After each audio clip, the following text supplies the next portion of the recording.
So what I'm doing right now is etching and bluing one of my knives.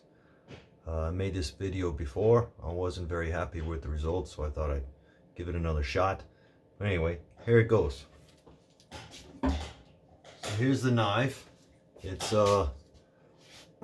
hardened and then sanded to about 320 grit. So still a lot of scratchiness on it. And I left it that way on purpose so that the acid has a little bit more something to grab onto. So I also cleaned it really well with acetone so that it so that the acid works properly or whatever. So anyway, here you go. In the acid, what I like to do is typically leave it in the acid for about, let me raise this up a little, it was a little funny. I like to leave it in the acid for, I don't know, 30 seconds, 45 seconds, maybe up to a minute. And then I go over it very, very lightly with a steel wool. And then back in the acid for another 30 seconds, and then very lightly with the steel wool, and so on, probably about 4 times, 5 times. And the point of that is to make sure I get as even an etch as possible, because no matter how clean you get it, the acid tends to like to, grab onto certain bits and not onto others. I guess, I don't know how well you can see it there, but you get a little streakiness, and I don't want the streakiness. That may have something to do with my cleaning, my degreasing. I see some spots, there's may still be a little bit of grease on there. So anyway, so very lightly with the steel wool now, and that's going to help remove any additional fat and make sure that my etch is as even and smooth as possible.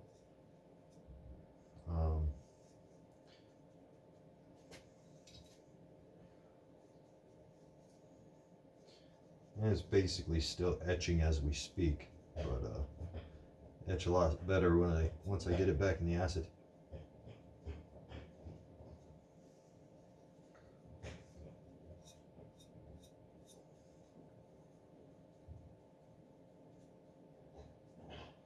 And slowly, over the course of these etchings, it'll kind of get rid of all the scratches on its own, and eventually it'll come out very smooth and a nice gray color. But the point of the etching for me is, after the etching, then I will put some bluing on it, some gun blue, or super black, whatever, and it'll give the bluing a little bit more something to grab onto, and turn darker, hopefully, is the deal. After it's properly blued, and then I stop the etching process and clean it really well. Of course, then I'm going to put the handle on and everything, but once the handle's on and the knife is completely finished, then I do a little touch-up bluing, primarily there around the handle where I did all the sanding and stuff, and then I will buff it with wax, with beeswax. And then the wax, when you're buffing, the knife tends to get a little bit warm. Be careful that it doesn't get too hot, but you want it to get a little bit warm. You want the wax to melt and then go deep into that carburized layer, into the bluing, and into the etched and blued areas, and then kind of becomes one with the metal, and it won't rust for a long period of time. Now we got a bit smoother of an etch. It's looking okay. A little bit of mild unevenness. So let's see if we can smoothen that out even more. but right now it's a really nice anthracite color.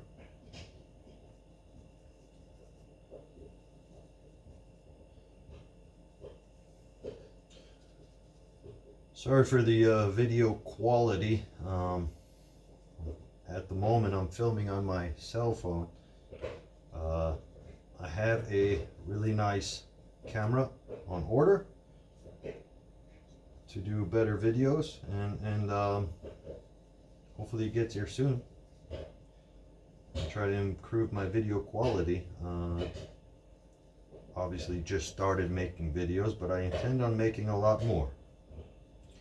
Just FYI, I am not some kind of knife making master. I have been doing this now for almost a year, and it's a very long and gentle learning curve with getting these the perfect knife making techniques down, and I'm getting better. I keep working on it.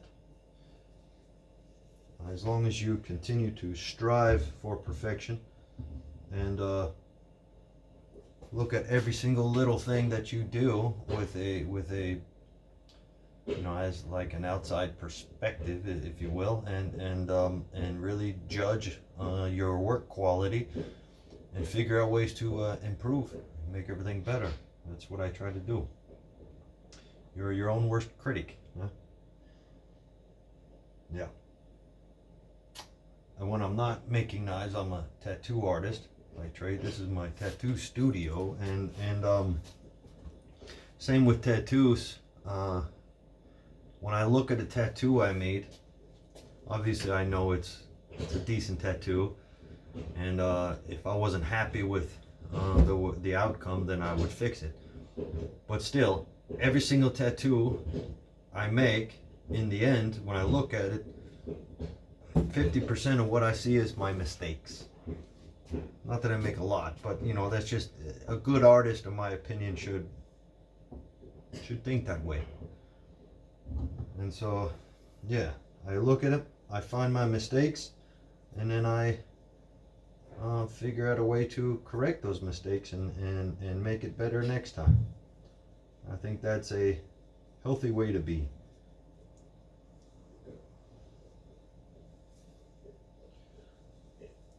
So I think this may be the last etch.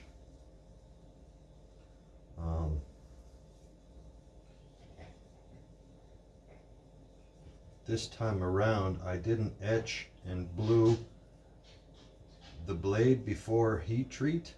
Saw someone do that in a video, and he said it was because it helped a little bit with to prevent decarburation and oxidation during the heat treating process. And I thought, hey, that's interesting concept. I never thought of that, and so I tried it, and once you know, it works like a charm.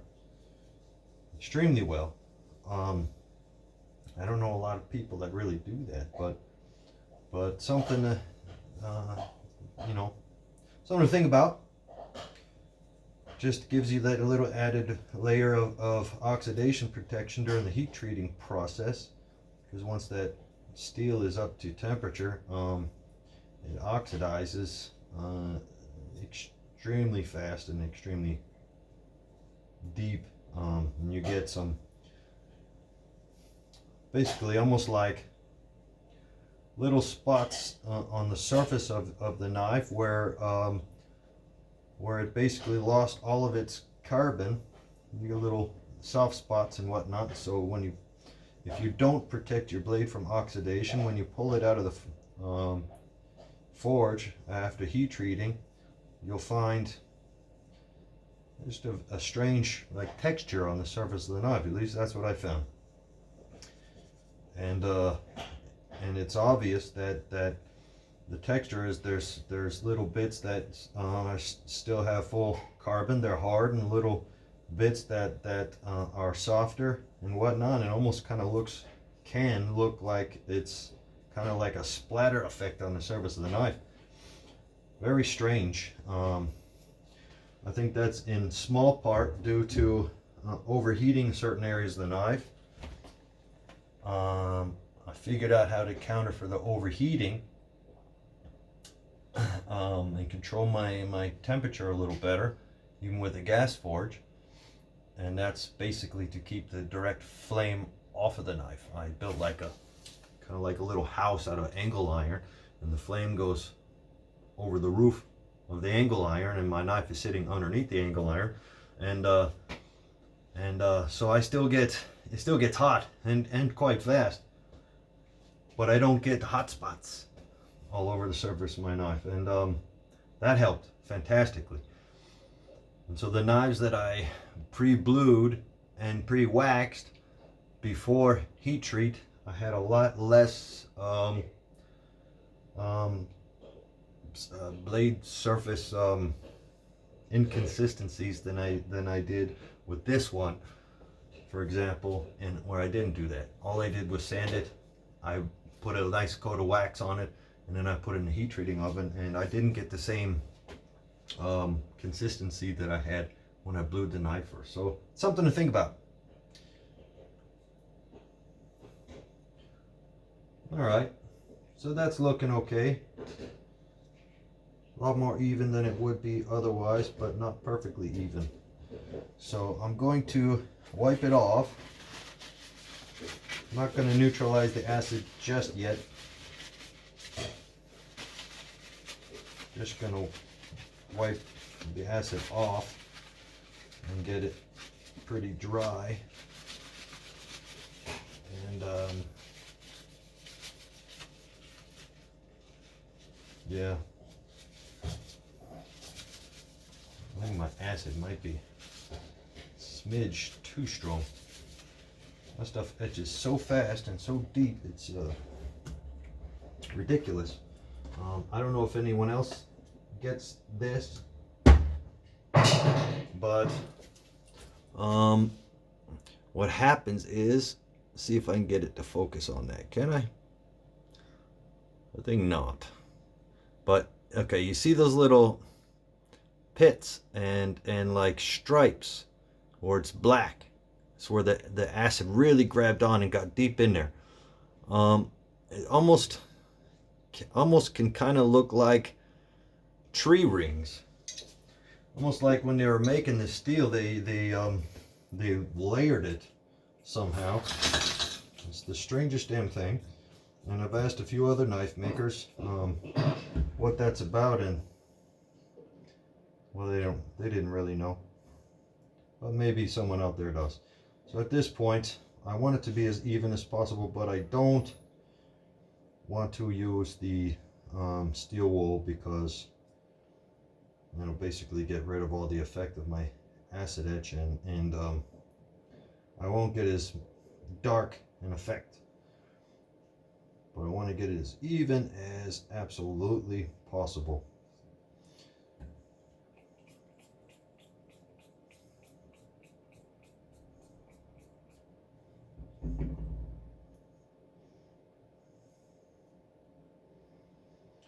Probably should be wearing gloves when you do this, but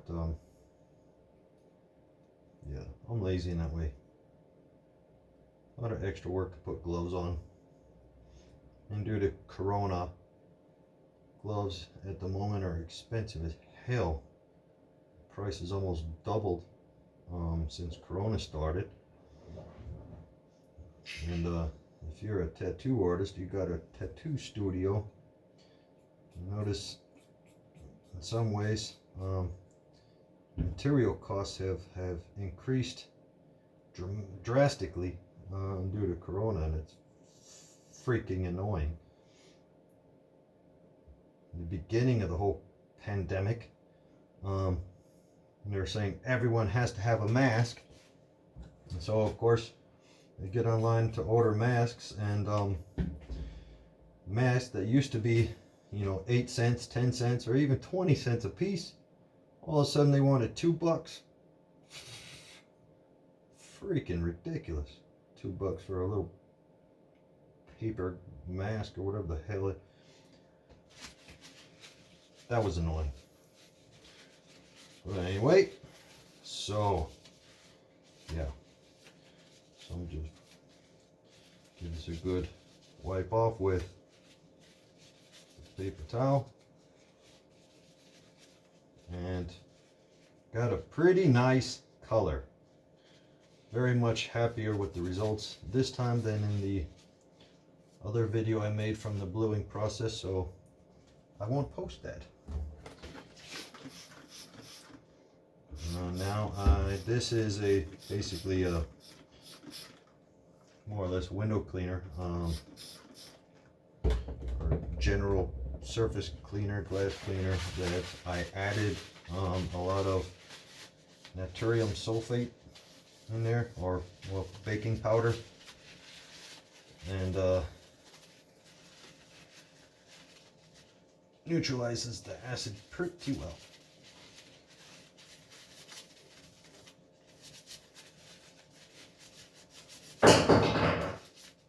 That's my dog. Bonnie? What's going, Bonnie? Make sure all that acid is neutralized.